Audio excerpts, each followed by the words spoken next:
in a 3-game series at Pete Taylor Park this weekend, and they got the series win. Won Friday's game 4-3, lost 3-1 on Saturday, and then came back and got the rubber game of the series with a 5-4 victory yesterday to close out the series win. Christian Ostrander joins us on the Farm Bureau guest line to talk about the weekend. Check out favorites.com and go with the home team, Mississippi Farm Bureau. Coach Oz, appreciate your time this afternoon.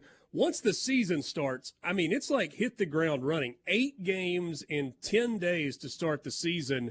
6-2's got to feel pretty good at this point, considering the amount of baseball you've played in a short period of time.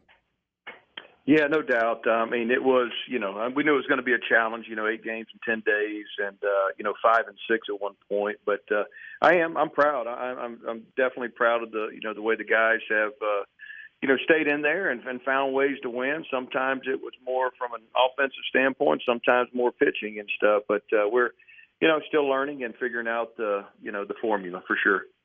Going into this past weekend, did you feel like this was going to be a pretty good challenge for your team against Missouri State? This is a program that has been pretty good in recent years.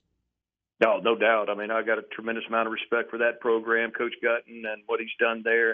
And I'm going to tell you, that was a good team. That's a regional caliber team, in my opinion. And we had to earn everything, and I think they would say the same, that they had to earn it, the W they got against us. So it was really a fun series. It was very competitive, and it felt like every pitch there was, something was on the line. So it was fun. It was good for our guys to come through and win that series against a really good opponent and I have to play good baseball.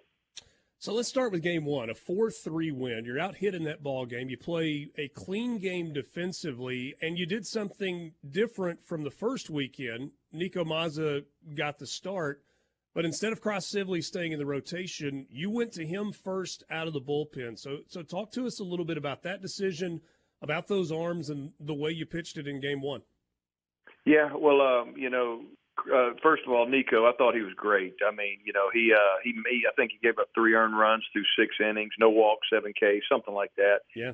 Quality start. So, he did what you want your Friday night guy to do against a really, really good offense, scary offense for that matter. But, after the 6, it screamed to me. They had 5 lefties and 1 switch, and the scout reports said turn that switch around to righty. And so I went with the left-hander, and Cross was phenomenal. I thought he did exactly what we saw him do a lot last year out of the pen. And, he set it up, and, they ended up getting the tying run at second base with 2 outs in the ninth. I go to my right-hander, harder throwing righty against their matchup, and he was able to get that comebacker 1-3 for the win. Did you know going into that game that is likely the route that you would go, or was that an in-game decision, hey, this makes the most sense based on our personnel and what their lineup looks like? I think I knew going into it, just with all the video watching you've been doing our scouting report, I knew that would be a good play. I thought, the left-handed pitcher neutralized some of their power and from the left side. So, that was the game plan. And, just thankfully it all worked out. Sometimes your plans don't, but I'm very thankful that it worked out that way.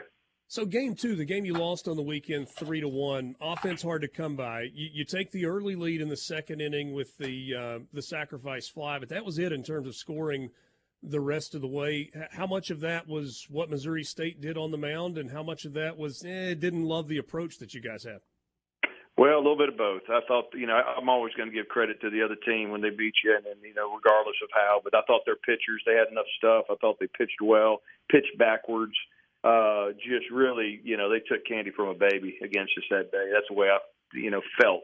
I didn't think we responded good. I didn't think we were able to, make the right approach or change an approach if we needed to. So it was a very subpar offensive performance, and just thankful that, the pitching side kept us in it to give us a chance. It just didn't work out. But, that's baseball. You got to move on and live and learn from it.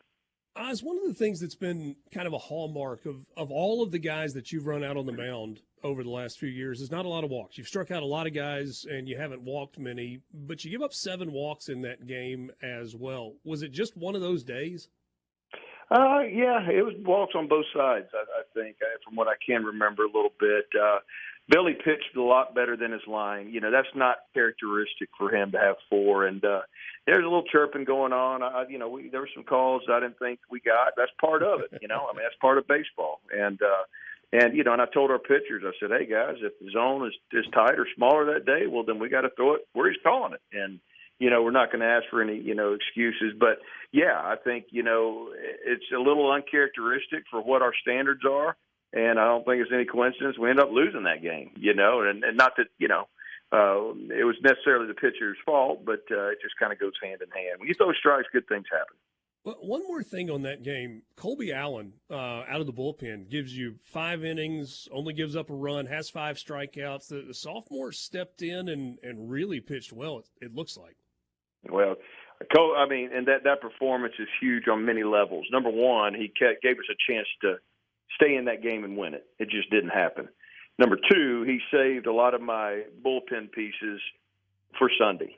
And I was able to not have to use them on Saturday to try to keep the game within striking distance, to have them ready to go yesterday. And so that doesn't get seen a lot, in box scores and stuff. People don't realize that. But, no, that was a big-time performance that really lengthened us out and set us up really good for Sunday. And in that Sunday game, a little more offense. You take an early lead after falling behind. You fall behind in the 4th inning, but answer and tie it up, and then you get the run. And kind of the flip of what we were talking about just a second ago, 17 strikeouts, and as a staff on Sunday, only 1 walk. Yeah, I was very, very proud of all the guys that got on the bump. That day, Will Armstead set the tone. I think he struck out like 7 in 4 innings or something like that, and pitched really good. Had some. We didn't play defense in that 4th inning or 3rd, whatever inning they got their runs.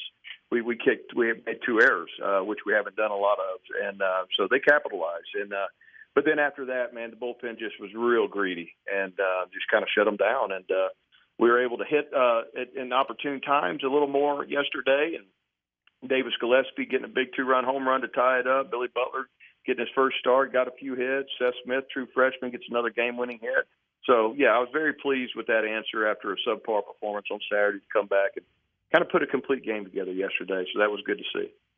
So looking ahead to this week, this is a challenging week for you. You get Nichols down on the coast at the Shuckers ballpark. That was an NCAA tournament team a year ago. You get Indiana State, who was an NCAA tournament host a year ago, and then looking ahead a little bit, Mississippi State the following week. So not going to be an easy stretch, but a big opportunity for your club over this next week to 10 days.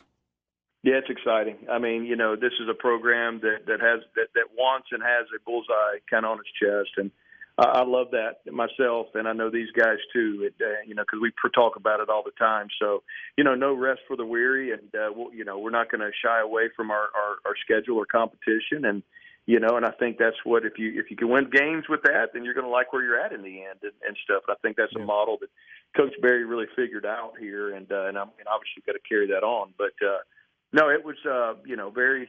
It's going to be a challenging week. Tomorrow's the most important game of the year on the schedule, and that's how we're treating it. And then we'll worry about what's coming in after that. Have you decided what you're going to do on the mound yet tomorrow? Yeah, I have. We haven't announced it. It's going to be a staff game. I think you're going to see, multiple guys. I think there's going to be a lot of arms getting in there, and I need them to get out there. I got some guys I still want to see that haven't got to work yet, So, and I'm not that I'm experimenting tomorrow. We're playing to win, but my goal is to get several arms out there.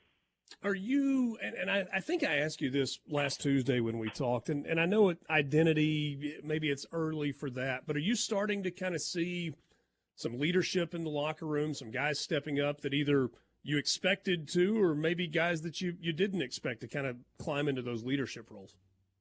I think so. I mean, I think we had good leadership, before the season started. I think, the team captains that were selected by, their players, I think they got it right and stuff. But now as the season starts going and stuff and emotions and frustrations and whatever excitements happen and stuff, it's fun to see how they respond and handle the ups, downs, and who's accepting the roles and watching guys patrol and police that. And I'm very thankful because I got a great bunch of guys that I hear them and I see them doing that and helping the young guys understand things and making sure somebody's not getting, sour if they're not getting the opportunity. So it's a great group, and, player-led teams tend to do well. So we're going to try to lead them as coaches, but I'm glad to see them doing it, player to player as well.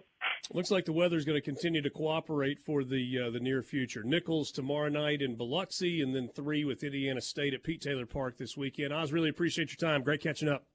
All right, man. Appreciate you for